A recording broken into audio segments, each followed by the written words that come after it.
Hello dear children, welcome in English class.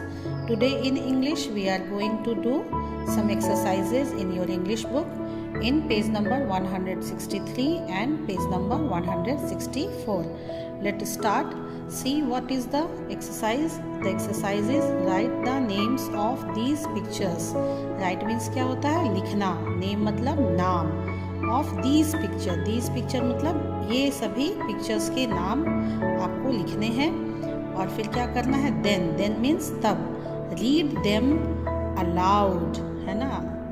read means पढ़ना, aloud means जोर से. you may use the help box, और आप इसके लिए help box की मदद ले सकते हैं. तो चलिए देखते हैं. अब यहाँ पहले हम लोग पिक्चर देखेंगे, ठीक है. what is this?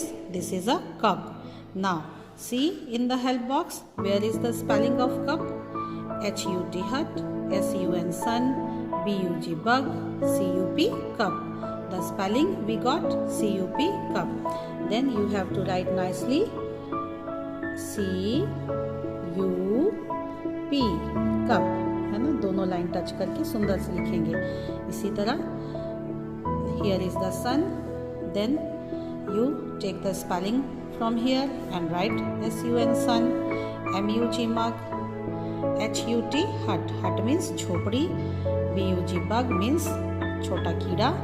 And the boy is cutting the plants. Then cut, CUT cut. Here is the word CUT cut in the help box. अब हम लोग next page में चलते हैं. In page number 164 you have to write rhyming words, है ना. Look at the pictures and write the rhyming words for each. आपको rhyming word लिखना है हर एक के लिए. What is the rhyming word? पहले भी मैं आपको बता चुकी हूँ. The words which have same ending sound, जिनका ending sound same होता है. अब कैसे, चलिए देखते हैं. Here is bug, है ना. bug means क्या होता है? छोटा कीड़ा. BUG bug. अभी देखिए इसके साथ में क्या मिला है. ये दोनों क्या कर रहे हैं? गले मिल रहे हैं. तो गले मिलने को हम लोग क्या कहते हैं? hug, है ना. HUG hug.